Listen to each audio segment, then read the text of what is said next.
good people. Thank you so much for taking the time to join us today. As you can see, Grace is on the speaker seat and I'm hosting today. My name is Nyarai Gitonga and I'm a brand manager at NG Support Services. I'm an entrepreneur and a mental health advocate. I shall be co-hosting with our tech partners, Eric of the Lego Academy. Get to try to the Tara Solutions webinar platform seeks to demystify issues with entrepreneurship and employment.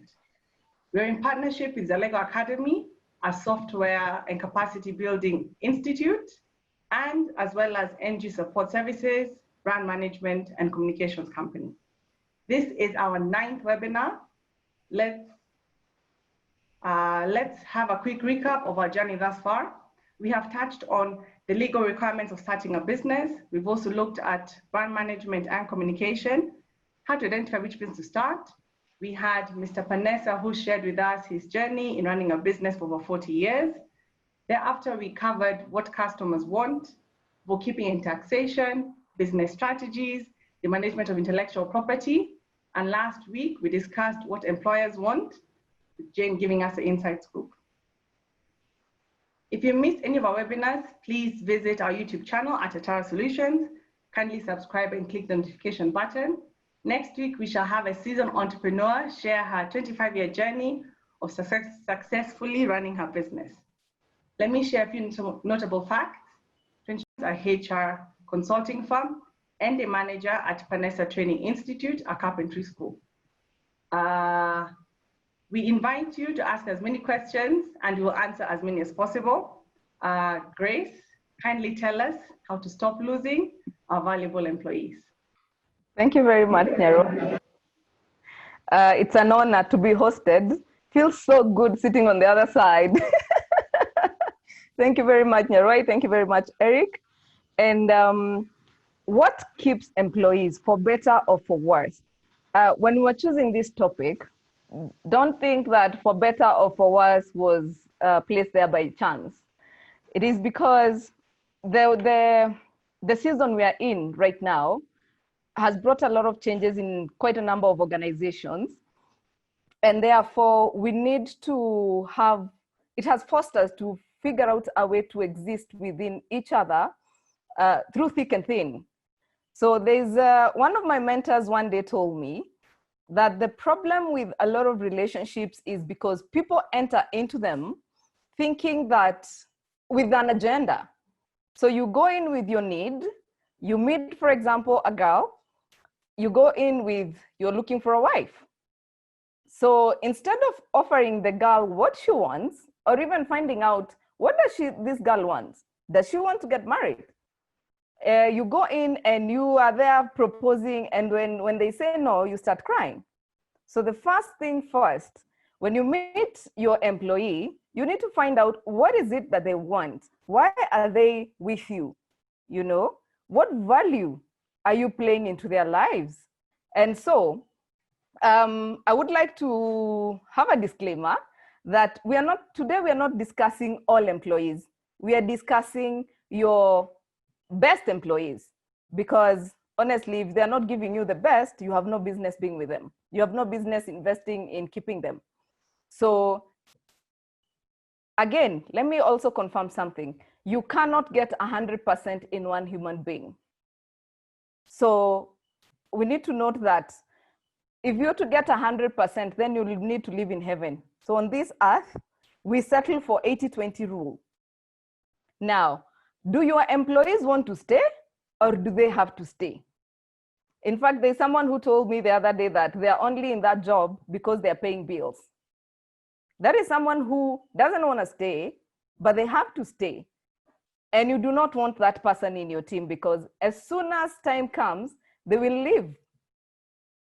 So you need to ask yourself, if you're an employer here today, or a team leader, or a manager, or someone who is hoping to be promoted into a bigger position, will your team want to stay or will they have to stay? So why are we discussing this topic in the first place? What is the problem with losing valuable employees? Now, the first point is discontent breeds discontent. Now, we have 3 types of employees. I know Jack Welch, once said that there are 3 factors that make a successful business. First one is engaged employees. Second one is customer satisfaction. And the third one is cash flow. He specifically put employee engagement as the first one, because you take care of your employees, employees take care of your customers, and your customers take care of your cash flow. So if you have discontent employees, they will actually spread like a disease. So you're raising discontent employees, they actually infect the others. It spreads worse than COVID-19, I tell you. And you cannot sanitize unless you get rid of them. So, and when someone wants to leave, or they've gotten to a point where they're not happy with the employer, they actually start looking for jobs and influence their other colleagues. Therefore, you find that there was a research done, and the findings were 51% of your employees are actually job searching, using your internet, using your time. Yeah. Now, so allow me to just describe a bit on the engaged employees. We have 3 types. We have highly engaged employees. These are employees who are happy to be part of the business. They love what they do, and they strive to inspire others. In fact, if you send that person to sell, oh my word, the things that they bring back, they are your brand ambassadors. Then we have the almost engaged. This is the team that an offer will come. For example, they go out and meet a friend, and the friend entices them with probably even the same salary, but a medical cover. They will take it very fast. And then we have the disengaged. We like to call them clock watchers. They're there, they clock in, do a lot of nothing, and leave. For them, it's a ticking time bomb. Now, all these negative energies actually spread. And you find that if you have this person who was not a very good employee, who has spread the disease, makes your good employees leave. Anyway, employee engagement is a training we do for a whole day. Moving on. The other reason why we need losing your valuable employees is a problem is because it drags your productivity. So first of all, if you hand in your resignation and you are an A employee, immediately there is a meeting to be called. As soon as that meeting is called, there are other people, like there's a whole strategy to be implemented. So people start taking time, planning, and then the other thing, I find this a lot. When people resign, sometimes start coming to work late, start missing work. There's so many other things that are coming around. Therefore, whatever they were supposed to do, they start missing deadlines. So when you start losing good employees, your productivity actually goes down. Now, again, by the time you find a good replacement, because remember, Jane said we don't just hire, we have to hire the right person. So the time it takes between someone leaving and you getting someone else, oh my God, your production is affected. It actually goes down to probably almost 50%. And this is for your A employees. Now, the other thing that gets affected is your culture, the global organization culture. Now, you've had an employee who's worked for you for 7 years. Say, for example, this is a salesperson. They had relationship with your customers. And then I know some people who actually say, no, I am not dealing with you. If it's not grace, please, I can't do this. You know, again, for example, this person was a champion in team building and they're going. Therefore, your culture starts to shake. And then we also risk losing institutional knowledge. And this comes to culture, okay?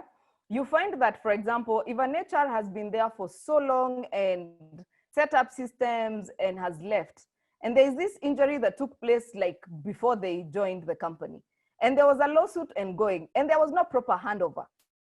Before you win that case, it becomes a problem. Okay, so you again, this is someone you've invested in. If someone has worked for you for 7 years, you have totally invested in them. They are going to take away their own knowledge and your knowledge, okay? And yeah, we also risk losing them to your competition. Now, the other thing is turnover cost. And I put this one as the last one intentionally because turnover cost can cost you almost 100%, 150% more of someone's annual salary. Not 1 month's salary, a whole year's salary is the cost a company has to bear for someone, for a good employee when they leave. So this is some of the effects that your company will suffer if you lose valuable employees. Yes, Eric, we can move on. So, and as we wait for Eric, some of the cost is hiring cost. There is the person you get might be more expensive. The other thing is onboarding costs. It takes them about 3 months to be paid while on probation. They are learning the culture. And by the way, onboarding is a very key point. We'll see in our next slide. And then of course, the lost productivity. So if you put that cost together, you end up losing about 150% of this person's annual salary. So if you're an employer, if you're a team leader, if you lose good employees, this is what you get yourself into. Now, why do employees leave? The first one is poor fit. And this, I think we extensively discussed it last week, but I can touch on it a bit. Hire the right person for the right job. Don't hire your accountant and then you want your accountant to go and do sales. They're most likely not gifted like that. Boredom is the other reason why employees leave. Yeah, people can be bored. I have been doing this 1,000,001 times. I am so tired. I want change. Actually, when we're interviewing, and a lot of hiring managers can tell you, everyone says that they're looking for change, they're looking for a challenge, they're looking for better, you know. So boredom is another reason why employees leave. The other thing is inadequate salary and benefits. Like I mentioned when we were starting, someone quits your organization because they are bored, just because they think that you're not giving them medical cover, you know? So again, they feel underpaid. So you see, you've hired an HR with 10 years experience, you want to pay them 50,000 shillings, and then another company, Atara Solutions, advertises, and this person applies, and they're given 100,000. Honestly, they will leave. If, and only if, they're driven by money, if they're not engaged. I will expand on that. Now, limited opportunities for advancement. There's a time I was recruiting someone and they told me that they want to leave because that company doesn't, in fact, they were very particular when we were discussing onboarding.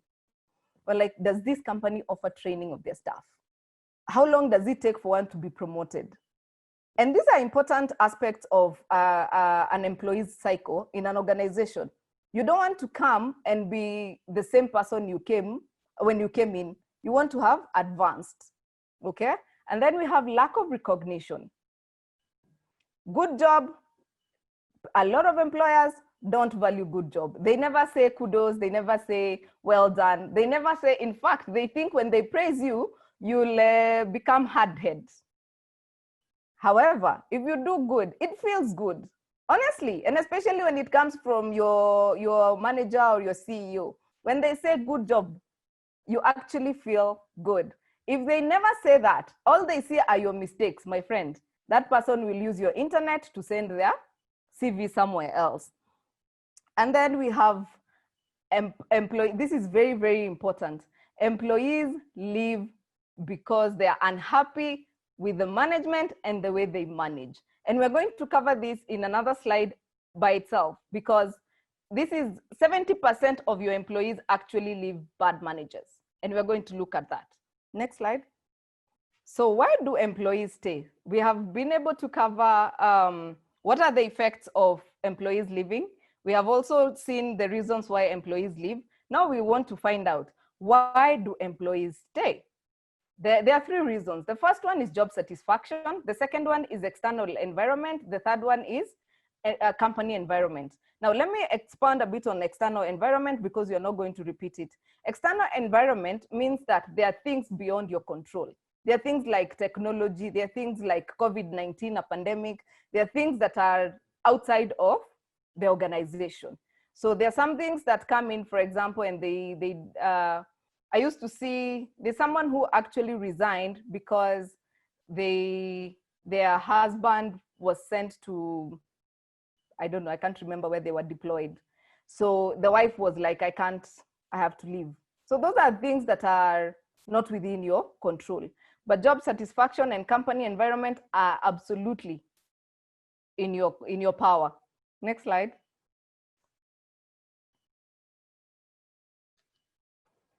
So what can we do as employers, as team leaders, as employees? What can we do for so that we can keep our employees? Next. So we have two in HR, as we wait for Eric. In HR, we normally have two approaches to to managing people.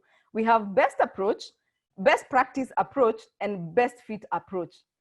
Best practice this is not within the law, not necessarily within the law, but it's what is being practiced, which is a very good habit, so to speak, for lack of a better word.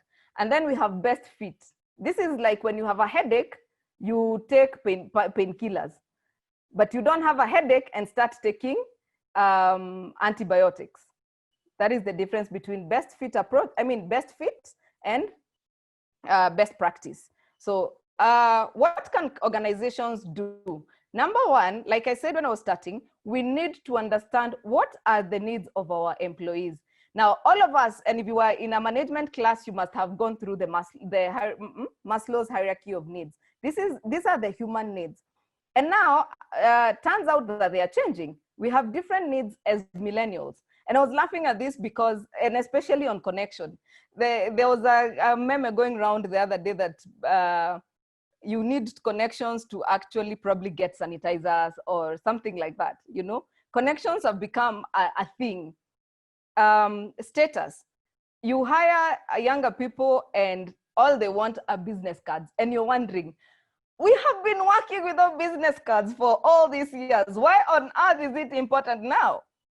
You know, like there's a generation before that for them, all they wanted is a job that can sustain them up to retirement.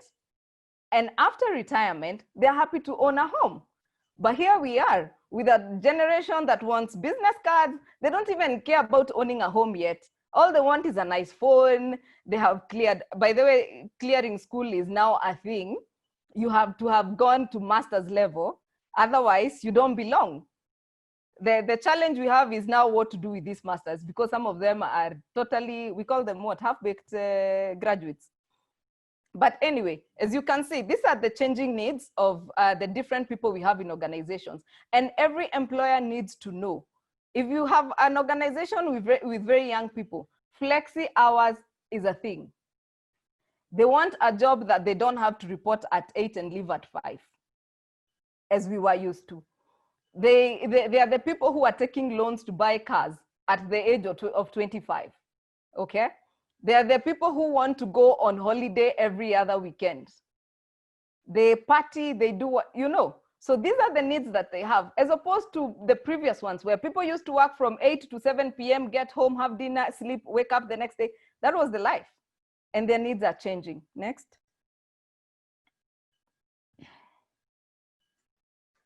So if you have younger people in your organization, please start observing what they're so excited about.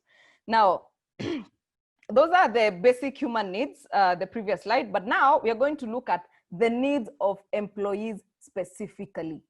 This is tailor-made to anyone who is an employee or an employer, because you need to understand this. Now, the number one need of all employees is salaries.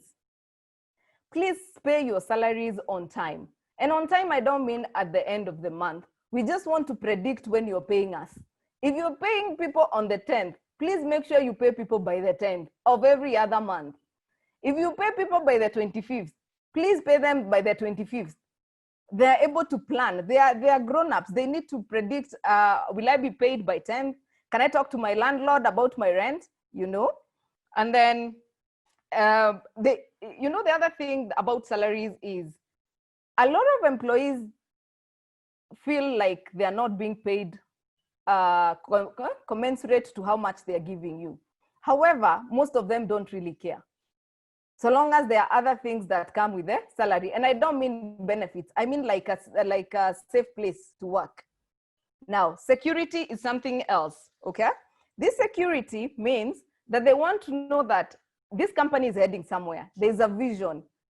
There's a visionary, and they understand where the organization is going. So they don't want to be told that, hey, we are working, but we are not too sure where our next client is coming from. Or I see some entrepreneurs who only have one client, and they keep this client, and when that client goes, they are all left. So employees don't feel safe when there's no vision, when there is no sustainable, when the organization is not sustainable. So the other thing is resources. You need to have the right tools to do your job. Don't hire a driver and you don't own a car. Don't hire an IT person and you don't have computers. And then in terms of resources, also train them. You don't expect your receptionist to do customer service and you picked them from, I don't know where. You know, capacity build your people. All right. The other thing they want is loyalty. And loyalty, allow me to quote, leadership that has your back the same way you have theirs. All right. They want to know that this organization, there's one of my clients one day, a lady employee lost their pregnancy. They had a stillbirth. And they came to me and they're like, okay, there's no baby to take care of. What do we do now? And you know, and this employee would be like, oh my God, this is my hour of need. Where are you? Okay. So they want to know that you got their back the same way they have yours. And this comes in very handy in times of COVID. A lot of employees were feeling like, oh my God, this organization doesn't care about us. And the only challenge with that was because communication was poorly handled, okay? Now, the other thing is significance. I want a job that I'm relevant to, okay?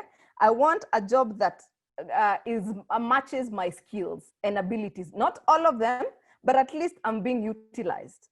I don't want to come to the office and we're just there roaming around, wondering what to do. No, you've hired me to be your HR. I want to be your HR. I don't want to be your cleaner because it's administration and HR. Okay. Then we also want competent leaders who genuinely care. All right. You know, and genuine leaders and competent leaders doesn't mean that you know everything. It means that you are also willing to learn and you're treating your people as human beings. Okay. The other thing we have is teamwork. We need a culture in organizations that supports working together.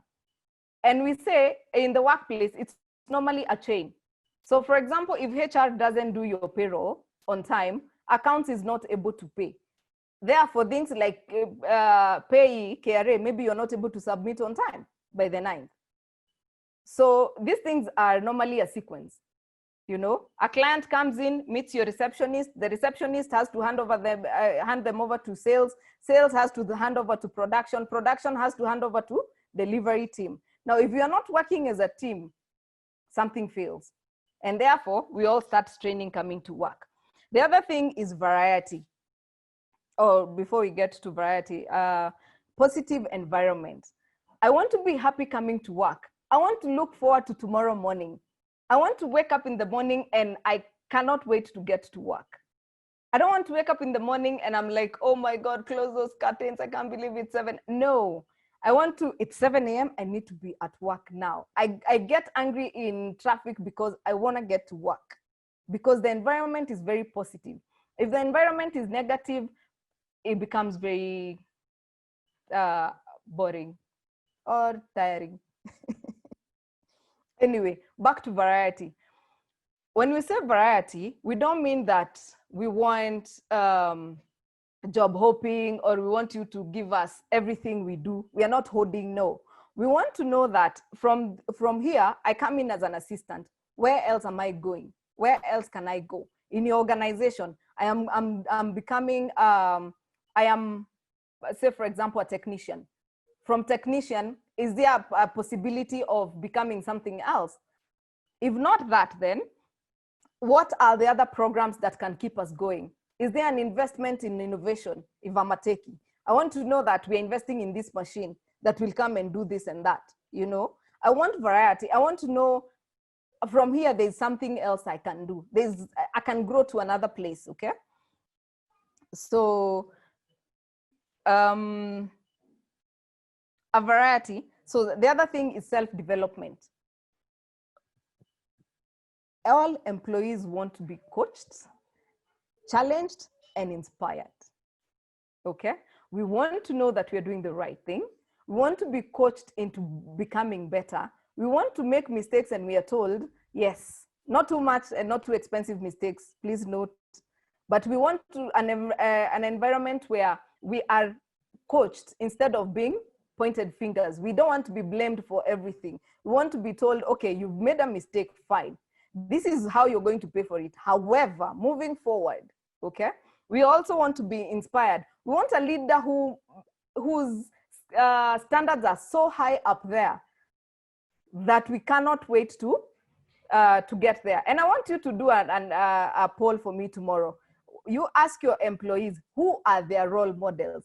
And if none of those employees are talking about you, you need to rethink about your entrepreneurship. Now, the other thing is strengths. Mapping roles and responsibilities to strengths for ultimate fulfillment of potential. Now, let me give you a secret, my people. If you have a team and you only focus on their weaknesses, my friend, you're going to lose them. And here is another truth. If you focus on my weaknesses, I will only be able to improve up to 50% because it's a weakness. I am not about to turn from a weakness to a whole 360. It is going to be impossible. However, if you focus on my strengths, if I am good at selling, please focus on my selling abilities. Don't focus on how I am not able to go into production and lead a team.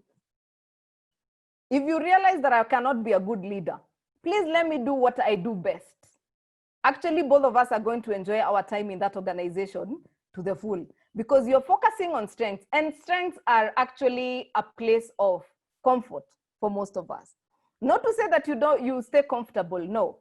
But I'm saying if for example, you seem to have very good people skills, and then you're taken to accounts, back office, and you love going out, you love interacting with people, and then you're being hidden behind the back office, my friend, we're going to lose you because you're going to get bored, okay? Then we have making a difference. And this is key. We did a poll in one organization on making a difference, and I can tell you this topped the list because people were saying, I want to have purpose. I need to know that I'm working for more than myself. I need to know that I'm in an organization that not only cares about me or itself, but also other people. I remember the interview we did with Mr. Panessa, who once told me, if I feed 130 people of you in this organization, I am feeding 500 people. That means if all of us have an average of 3 kids, you can do your math. That is making a difference. That is serving a bigger purpose than only money. Next slide. So I promised that we were going to look at 70% of employees leave managers. I hope you can see whatever is on your screen. I want to withdraw my resignation. The company which hired me is hiring my boss. They can't keep up. You know, you imagine you have resigned, you go on the other side and you find your boss is the boss there. And you come back running because, hey, you are leaving because of your boss and now you have to go and find another, you find him on the other side, you just come back. So the number one point to support what managers can do so that people stop leaving them is communication. And I thought to summarize communication as using this quote. It is not what you say, it is how you say it. And I'll give you an example. If you come in the morning and you know that, say for example, I meet you in the morning and the first thing you say, good morning, Grace, how did you sleep? Are you okay? Please come in. okay? Or I meet you in the morning and say, hi, Grace, oh, you're here. You see the difference? The other one, I'll be like, okay, so where are we exactly? You know? So it's not what you say, it is how you say it. And this is a quote I used a lot when COVID started. A lot of employers were asking, Grace, how do we deal with our employees? And the one thing we couldn't emphasize more was on how you handle your employees at that time. Because I can tell you, there are people who actually went to their employer and said, for us to keep all our employees, we are willing to take 50% pay cuts.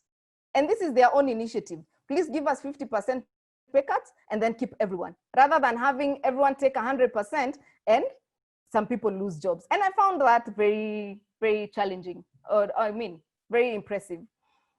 So again, it's not what you do, it's how you do it. And a lot of HRs will tell you right now, when we are writing letters, we have to be very, very careful about the choice of words, and actually now the delivery point, where we are coming to you to say, here is your letter, you're being fired. We have to be very careful, because that thing can either crush you, and by that, let me tell you, it has never been easier. I can confirm, all HRs, it's never easy to let go of people, and especially people who have been good. Now, it's not what you see, it's how you look at it. If you want to see yourself as a problem, you will always see yourself as a problem. It's not how your life is, it's how you live it.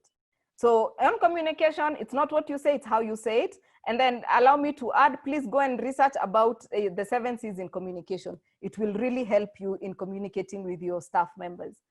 Now, the other thing is feedback.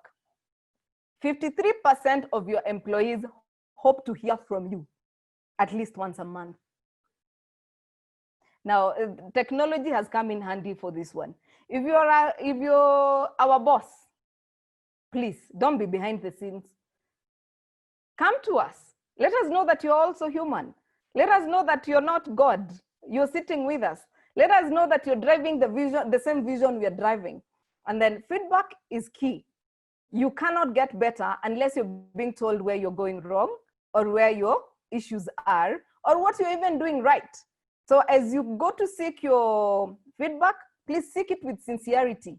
Be ready to hear even the negative things you're being told. I remember an organization we once did, we were doing a lunch with the other staff and the CEO. And we do these lunches every Saturday. And the CEO was buying, and we would sit there, you can drink whatever you want. And he wanted to know, how can we make our organization better? And I can tell you, I don't know how many of you have sat with your staff, including team leaders. You're the marketing manager in your organization. Do you ever want to know what your people are going through? Or do you just meet them to find out why they are not meeting their targets? And then you give them warning letters, okay? So feedback is key to successfully managing your employees or your team members. The other thing is, you have to lead from the front, all right? During this pandemic, we are looking at you. I like the leading from the, when I talk about leading from the front, I mean you lead like Jesus. I'm sure everyone understands, okay, even if you're not Christian, at least you're familiar with Jesus. Even if you're an atheist, you're familiar with Jesus, okay? Leading from the front, you have to empower your team, okay? You have to allow your team to do something by themselves. You have to invest in your team to a point where if you're not there, they are able to actually make decisions. I remember there's a time we used to, a colleague of mine used to ask me, I had a situation here, and my question was, what would Vanessa do? And I remember my assistant doing that last year. He came to me and he was like, what would Nzula do? Now when he was telling me. So you need to empower your team such that they are confident in whatever they are doing. They know. And you can only empower them if you're able to give them feedback, positive and negative, okay? So again, ethics. We want to know that you're running a legal business. We want to know that the products you're dealing in are legal. We also want to know that we are ethically we are practicing good ethics, including morals. We don't want to know that our company will be on corruption lists for the last 5 years, and we are now closing down because we are unethical, okay? And with this, let me add something like, I know someone who was quitting the employment because the employer was not paying their NSSF. Simple things. NSSF will cost you 200 shillings and your employee you'll deduct 200 bob. That's 400 shillings, honestly. Why wouldn't you're paying them 30,000 and cannot pay for them NSSF. You deduct from their salary and you keep it for yourself. That is just not good. And that's one of the reasons people quit. Now, the other thing is equity and fairness. I understand human beings. And let me tell you, we have favorites. There are people, we say, my aunt was telling me the other day, damu yetu itasikizana. You know, like we will get along. We have these soft spots for some people, and it's human and it's natural. But when it comes to the workplace and you're a leader, please, we want you to practice equity and fairness. We want to know that you have our back. So like I said, we are practicing the Jesus type of leadership. The previous slide, please. We want you to have an organization that has policies. We always say the Employment Act is not exhaustive. There are things that happen in a specific organization for that specific organization. There's a culture in your own organization. Please create policies around that. Cover yourself and your employees. Don't just have policies for the sake of having policies. In fact, I know a lot of employers who use policies for tenders only. The employees don't even know what is in that policy document. Kindly disseminate this information. It will make your work so easy. The other thing we want you to lead from the front is innovation, okay? We are in the technology world right now.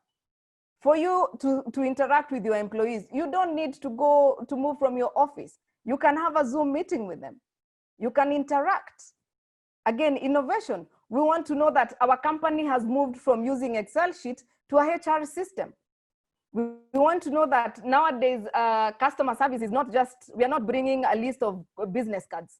You know, we have a bunch of business cards and bringing to the office and saying, these are the people I've seen during the week. They are CRMs. So we want you to innovate. We would like to know that we are heading somewhere. You know, we are changing with the times.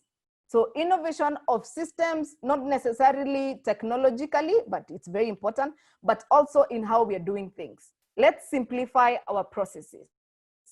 Now, the other thing, I wanted to use the Jesus point because remember, if you're leading like Jesus went to the synagogue. He found people selling fruits in the house of God, and he kicked them out and poured all their wares. So yes, if an employee is doing the wrong thing, please go ahead and correct them. Give them warning letters. Do whatever disciplinary process you'd like to do, all right? But again, if they come to you and they tell you, Jesus, we have been fishing, all right? And we have not caught anything. And he tells you, my friend, go and cast your net on the other side. Please, that is the work of a leader. We expect you to lead, give us direction. You're a leader because there's a vision. There's something you're saying that not all of us can.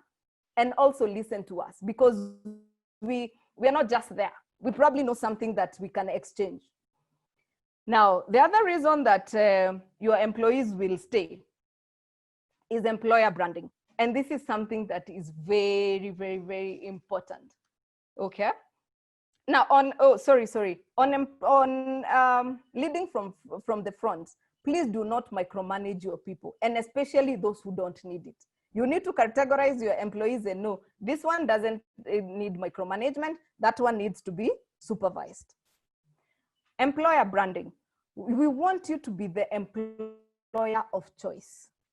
We want, you know, I don't know whether any of you has ever gone with the employer to an award-winning whatever ceremony, like with the way we go to top 100 and you find your company is in the top 10 I'm telling you, you sit on that seat and wait.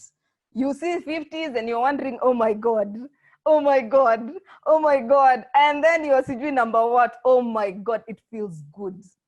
And we want you to be the employer of choice. We want to be, like, if you advertise that you're hiring, we want to come to you, because like you can see in this slide, this personnel is asking, don't worry about the retirement plan.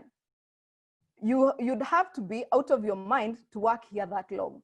That means no one stays there for too long. No one is retiring here. At sijui what some of my employees have been here with me since I started wapi. The longest serving employee in that organization is sijui like 1 year or 2 years. So we want you to be a brand that we can associate with. We are proud to wear your uniform. We don't even wear your shirt and wear a coat on top. No, we want the logo to show up, right? Like the employees on the other side. We want to know that we are changing the world. Now, what if we can't help it? Because the reality is, sometimes no matter how good you are, sometimes no matter how much you do, your staff will leave. So what do we do? And you can see the sad part is that you still don't care why I'm leaving. A lot of employers go into defense, and I'm telling you this with authority, because they call me and say, so-and-so has resigned. And they are like, wachana na yeye, let them go. And I'm like, have you found out why they are going? They have just said personal reasons. I'm like, no, we are not letting go of them like that. We need to find out why they're going. We need to get feedback from them so that we can improve, so that we can get better. Now, the unfortunate thing is, sometimes you have to be careful about who does the exit interviews, because the employee might be so defensive and not tell you the truth. I've seen organizations that their exit interviews are done privately with someone who is very comfortable with them, someone who is able to tell the truth. Because unfortunately, we use those forms to say, change, I'm looking for change, or no, nothing much, it's just my salary, you know. So find out why your employees are leaving. In fact, if you're in a position to, please have a farewell party for them, have a meal together, because this person is your brand ambassador. They need to sing your name outside. They need to say, oh my God, my employer. They need to know that if this person is on the outside, he actually got my back. Okay, so find out why they are leaving, make sure they are happy to leave, and we'll be fine. So finally, your assets are your employees. Invest more in those performing well.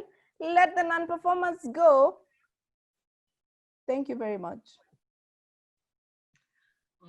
All right, Grace, thank you so much for that presentation. And we are glad to finally have you over the speaker seat and share your nuggets of knowledge in your HR sector. We invite you, the guests, to ask as many questions as you can, and we'll try to respond to them. I think I can move on to the Q&A. We had the first question we got. Caroline is asking, I have been employed in several organizations, and it reaches a point where you feel you cannot stay any longer. Which factors should you consider before quitting? At some point, you feel you made the right choice, but sometimes you feel you messed up. So if you have resigned, this is what happens. The human being is very interesting, okay? Sometimes when things are not working out on the places you thought were greener, you start feeling like, should I have stayed? However, every choice you make has consequences, positive or negative. The points you consider is, where are you going? What are you resigning to go and do? Who is this other employer? Have they branded themselves the way we've talked about employer branding?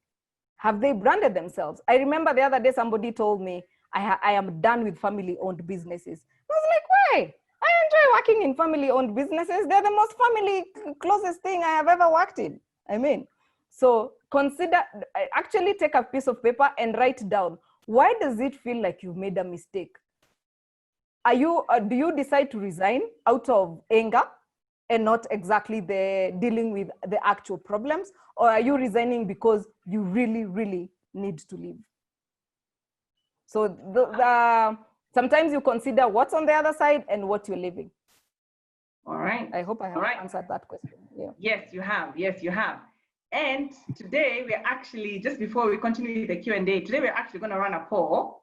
Eric, could you please post it for us? So the poll, yes, the poll is essentially, what is more important to you? Is it job satisfaction? Is it money? Or is it work environment? We have at least 100 people attending this webinar, so please let's have 80% participation.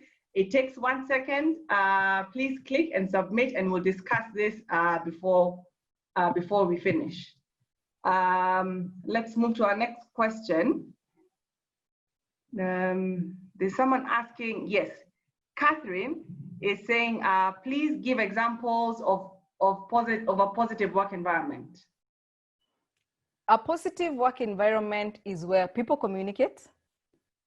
It is where people have positive vibes. You know, come in the morning, people are saying good morning. Even if you disagree on something, tomorrow you're making up, no one is taking things personally. The other thing would be people are actually interacting, they're sharing positive knowledge, they're excited to come to work. That is an example. For example, if you work for Atara and we have these attractive packages, not necessarily, but whatever you're doing is significant. Whatever you're here, we are helping you achieve your life goals. Pole pole. And then when you come to work, it's not a gloomy environment. It's not where people are just talking, oh my God, backbiting and going to report you to the MD and saying all sorts of things, you know. Yeah. All right. Today, Grace, you're acting like a typical speaker. We have many questions. Please keep your responses brief. Okay. All right. We have a question from Julius Kenyanjui. He says, there's a nexus between millennials and old fellows in the workplace. Truth be told, majority of millennials beat deadlines and efficiently do their work fast compared to old people who sometimes drag activities. For instance, the old fellows are not technologically advanced, causing delays. Sometimes you find they have gone through reports, no reply, etc. This causes conflict among staff. What should be done to accommodate the situation? The first thing you need to do is understand your team. And I can tell you that some of the old folks are more tech savvy than the younger people. The younger people probably catch on very fast. But some of the older folks, when they accept the change, they're really good at what they do. Now, what you need to do is balance between the two, okay? If you need the old folk to do a report on time or respond, please make it easy for them. Like have just the approval button right in front of their face. Have the denied button, you know. Have the email addresses already set for them. Make their work easier. Help them transition from the way they were used to running the organization to how it is now. So make their work easier. Yeah. All right. Then, yeah, let me also point out on the conflict. Sometimes you need to manage both generations in a very different way. When you're talking to the older folk, please speak in a language they understand. When you're talking to the younger generation, speak in a language that they understand. If you go to the older folk and you want them to take selfies, I can tell you they won't. But the younger people will be happy to, you know? So even if you have to pair the older person with the younger person for them to learn, you know, the way they shadow you because of their experience, you can also shadow them for their technological understanding, so to speak. Okay. Hezron Mwangi is asking, does employer as a brand influence employee retention? Come again? Does employer as a brand influence employee retention? Absolutely. When I am doing my mentorship programs, I always ask the youth, please write for me 5 organizations you'd like to work for. One of the reasons they want to work there is because they have 6 months maternity leave, where 3 months you're at home. The other 3 months you work from 9 to like 3. That is retention. That is one reason why people will stay. The other thing, they actually go together. You cannot take away employer branding from retention. They have to work together. Yeah. All right, all right. Liz Amolo is asking how to deal with junior officers who like backstabbing by taking department information to a supervisor instead of resolving it at department level to get favors from top management. This is where we say wisdom prevail. Because there's some things, if people, let me call the normal street name, if people have moshene, you may not have much to do. There's nothing much you can do. But then if you're a leader, the best thing you can do is call them. If my junior bring moshene to you and you're my manager, please call me, call them. Let's put everything on the table. Let's discuss so that next time they will not bring you the negative vibe. Okay? They learn to deal with issues from a point where we can find solutions, because going to your manager to report on you, to tell on you, and you're doing the right thing is actually wrong. So for you as the person on the receiving end, continue doing the right thing. I know it is discouraging, but keep doing your thing. And obviously, if you're tired, please leave. You're not at risk. Very true, very true. We have Catherine asking, please share survival tactics during COVID when business is hard and you run an SME. Come again? Please share survival tactics during COVID when business is hard and you run an SME. Now, if times are hard right now, like I said, it is not what you do, it's how you do it. Number one, you can have your employees work half time. Instead of working for a full month, let them work for half month and pay them half salaries, okay? The other thing is, see what you can adjust. Instead of them coming to work, let them work from home. If they are claiming that you need to give them internet, for example, if you can afford it, give them internet. That means they're able to give you more for less. That is the first one. The second thing is have people working in shifts. You can have this department coming this week, the other one coming next week, or 3 people from sales, 2 people from production, 3 people from customer service. You know, just find a way to balance them off so that it's not too expensive for you, and also they are not on the losing end. Because remember, it is who was with you at the time of need. Yes. I got it. Okay, since today is my session, I must spin it up a little bit. Yes. I'm not sure if everyone knows that Grace is the brainchild of this webinar series. How did this idea come to you? How and why did you feel it was necessary? Since I was a child, my drive was changing the world through information.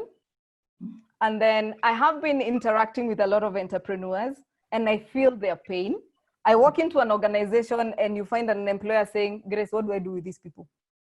Or I just cannot figure out my website. So you can understand their pain. And then we need to stop having businesses fail. Imagine 22% of businesses that start fail in the first year. Of those that start that year, by the second year, another 30 is failing. Again, with the ones that left, 5 years down the line, imagine you quit your job to go and become an entrepreneur. You are failing because 1, you did not have information. 2, we have overglorified entrepreneurship. 3, we think that employment is the worst thing that could ever happen to you. So yeah. All right. We appreciate being here on your platform. Let's see what the poll has said. Eric, what are the results of the poll? Kindly let us know. Would like to hear your voice.